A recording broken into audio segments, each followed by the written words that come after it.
if you can tell me about this project, this residential building in Tbilisi, it's about its location, program. We want to treat these buildings not like an architectural piece, but more like a micro city.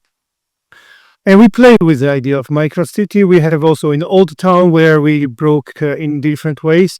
This building is located very close to this central park of Tbilisi called Vake Park. In this project, we had a strong slope. The site is looking to the north and is looking to the city. On the back, it has mountains. So basically, we came up with a very simple kind of a structure that we just put it two boxes. One box that is attached, half buried in the ground. Second box, which is on top, above the ground. And then we wanted to bring the sun into the site, and we didn't want the building to block the sun. So basically, we opened up the building like a window, so the sun could penetrate, and it automatically created something like a traditional Tbilisi courtyard scale of a space. And we started to develop further discussions regarding that. Maybe there are we can bring some elements that were part of historical Tbilisi lifestyle and development, and experiment to put it in the contemporary architecture. So basically, in all the different times, in beautiful and ugly buildings in Tbilisi, everywhere the balcony is playing the critical role because of many factors. One is the climate that has a very dramatic role. That we have majority of the year very good weather to be outdoors. Strong social links that people like to use the balcony not only for the pleasure of themselves, but it's kind of a theatrical stage of communication to each other, to the city, and so on. There's a prototype that was quite interesting in Tbilisi. It was called Gossip Balcony. That the balconies that didn't belong to any of the neighbor, where when two U-shaped buildings were coming next to each other. So the additional balcony was getting created where only women used to meet each other. And this balcony would U-shaped buildings of Tbilisi were looking on the open atrium to the streets. So this balcony basically was hanging on the street. At the end, we got the building which has this courtyard that is shared by the whole, not courtyard, but kind of a common balcony that is used by the whole building. So something like a contemporary answer to this old gossip balcony. And then we create some kind of a skin as a prototype of a balcony that wrapped the whole other part of the building. And that's it. I think that every architectural project is some type of a social challenge. And this is a critical part what architecture has to do. Either it connects people to each other, connects people to the nature, or it detaches people from each other. So one of these things that we want to challenge is this fact that in this multiple residential apartment buildings, who start to live there, they lose this neighborhood feeling. They are too much detached. So somehow, maybe we can bring some things back. 99% of the construction in the world, in reality, it is apartment building blocks. And if we search for the new prototypes of it and manage to build up some kind of a social qualities there and cultural qualities, I think it will bring the architecture into more interesting state as the profession. What kind of study have you made? Is this balcony that you are designing for the new project, is it based on your analysis of the historical balcony in terms of visual representation, the materials? Is it really based on those historical balconies that you can find in Old Tbilisi? Yeah, The point of balcony in Tbilisi, how it evolved, it is an interesting fact because before Georgia would enter Russian Empire, our architectonic element was developed as in a terraced way with the flat roofs. And majority of lifestyle was happening outside and so on, but balcony was not so dominant at that time. It was a huge amount of military infrastructure and this terrace housing. This was the type of Tbilisi until 18th century. In the beginning of 19th century, in 1803, when Georgia became part of Russian Empire, there was a law that inside Russian Empire that forbid the flat roof, and the whole Tbilisi suddenly got these roofs, and that became a moment when the natural demand of a balcony became very strong. So one of the most powerful and significant balconies, the first line was that at same time, like the majority of construction of Tbilisi was military infrastructure, the defensive infrastructure that was for the time before the Russian Empire. City was constantly challenged by different empires, the Persian Empire, Ottoman Empire, taking away, taking back, and so on. But after Tbilisi getting into Russian Empire, there's the factor of enemy disappeared. I will quote one Georgian architect called Giga when he mentioned that this balconies, actually it is like a bird nest if you put where the bird makes a nest on the gun. So this was this first probably line of the balconies, and it grew like grass on the stones all over the city, and obviously it evolved in different ways. So somehow there are multiple paintings, multiple movies. Even right now, if you just sit down in Tbilisi for a while inside one of these courtyards and observe the communication of people on these balconies, it is incredible. Even after Soviet, in the end of Soviet Union, when during Soviet Union these huge concrete blocks were built, the type of additions were built in the end of 80s that right now in some way for some people it looks ugly, for me it looks beautiful, because you can see whole social structure in most of the buildings. There's 9-floor, 16-floor buildings of Soviet times, and there is this additional structure added in front as a huge balconies. Some people build it up, some people leave it empty, and also build up this additional connections to each other. So the whole life is exposed, who is who's their relative, etc., etc. And this is very, very important. I will give you example from one, and the balcony actually it's at same time it works like a safety mechanism. So neighbors look out, they spend time outside, so it regulates the streets. I will bring one funny example from one Georgian movie that there is this in one of these districts, so it's full of balconies. There's a woman who is coming to a lover, but obviously lover cannot come out to meet her because then everybody knows. So they arrange that he will play music in his apartment, and she will just follow music and walk the balconies and among each other, and then through this will find a way. So this thing is it is happening naturally. And my question is that maybe I will just push it a little bit more, and see how it will go. And what is most important, what I want to really bring back is this gossip balcony. This is this communal balcony where people meet each other, not a communal courtyard, but a balcony that doesn't belong to the city and doesn't belong to any of the neighbor, but it is the place to meet and to gossip. This is how I believe that architect does not have to take a total control of everything.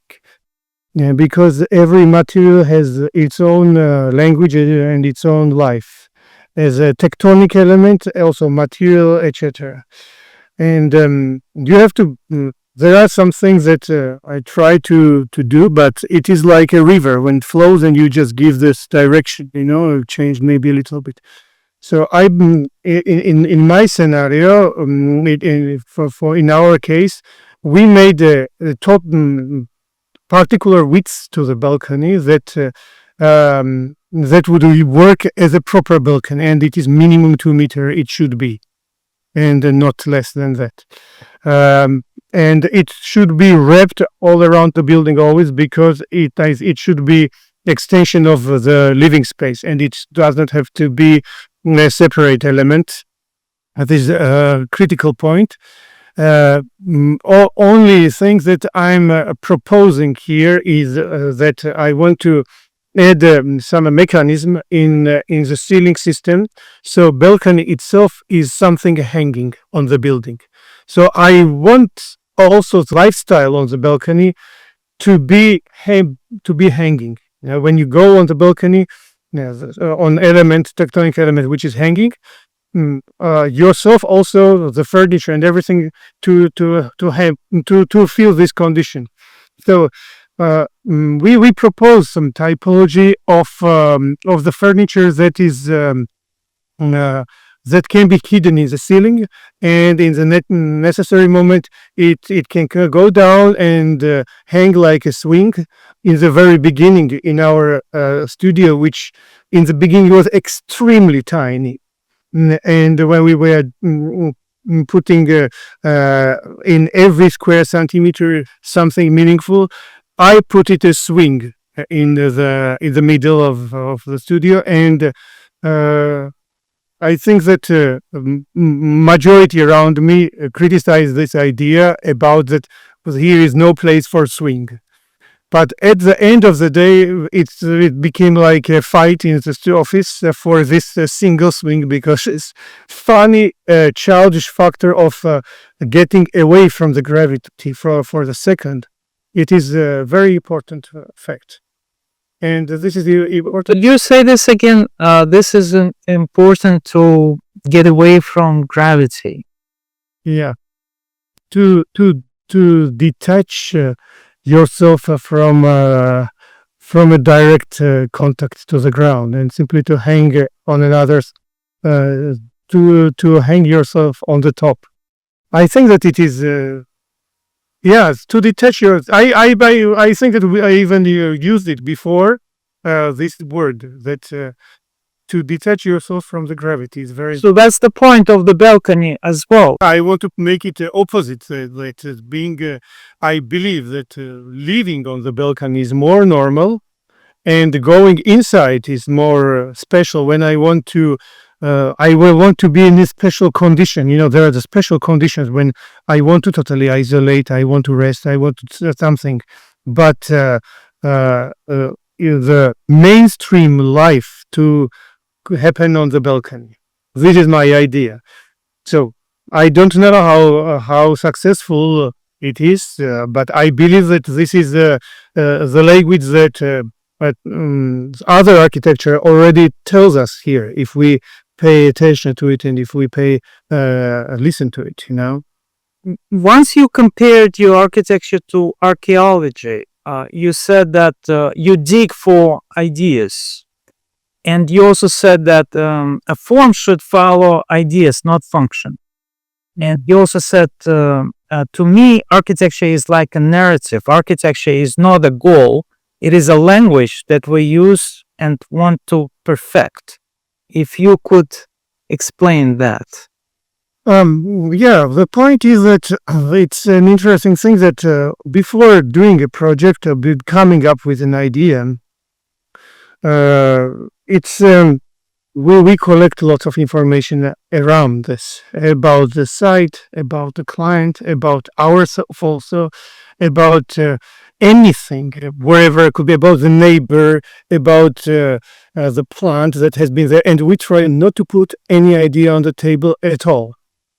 and just simply call it like this eagle is flying around the prey or wherever. And then at some point we start to drop lots of like a form generative ideas, the idea that can generate the form. And we just drop several ones, and it's like a seeds that you throw, and some seed falls in the rock, some seed falls into the ground. So as it is in Bible. And then some seed shows that it can grow, and well, this is a point that suddenly at some point on some of the idea you see that it is building up the path that it already shows you how things has to evolve, and then we just let it take us somewhere. So in this project scenario, we just took a section. We had a section thing, and we just said that, okay, this is our site, and on our site, this is the low point of the land, this is the high point. So let's make the base of the lower part of our building on this part, and on the upper part, we play wherever it is. That we play with the sun. Wherever it will give us. And then it gave us a gossip balcony. Then you said, most importantly, we want to create emotions that people may not have experienced before. And you said we are very selfish about our work. We are not interested in absolute truth. So how do you achieve this in this particular building? And what do you mean by we're not interested in the truth? I think that I in this part I will quote my former teacher Stefano Boeri. In one of his lectures, he said that very interesting thing, that there is no objective truth. It's just selfish vision without, like, personal vision, subjectivity without self-PR. This is what he called it. I remember now. I think it's very important because, I can, we can dig even deeper and go even to Marcel Proust and say that we don't know what is alive in ourselves and what is not, which ideas belong to us and which is just automatically happening in us because somebody told us. So this looking inside with the reversed eyes, it's very important. With the students we work, sometimes we watch this science fiction movies and we just discuss it, why it focuses on us, why it affects us, and so on. We come from the different backgrounds, and it's very important to be very honest. The point is that when we work with a project, we try to build up the scenario like a movie. We are trying to build up also our philosophy, what makes us move. It's very important the building has to, or space has to move you. We are looking for our truth, and we are trying to put our truth inside the project. In this case, we are using brick. For the facade, brick is something, and the steel. This is the two materials. There is this book by Italo Calvino, this Invisible Cities, and there is this very interesting part, I don't remember the name of the city, where in every house there are two spirits living, and these two spirits always fight with each other. And one spirit is a spirit that always lives in this house, and the second spirit is the one who comes with a new inhabitant and lives. And the atmosphere of that house is a dialogue between the two spirits. So wherever we do, we create this first spirit, but we have to know that this other spirit will come, and the dialogue will be the result of that architecture, and not the silence.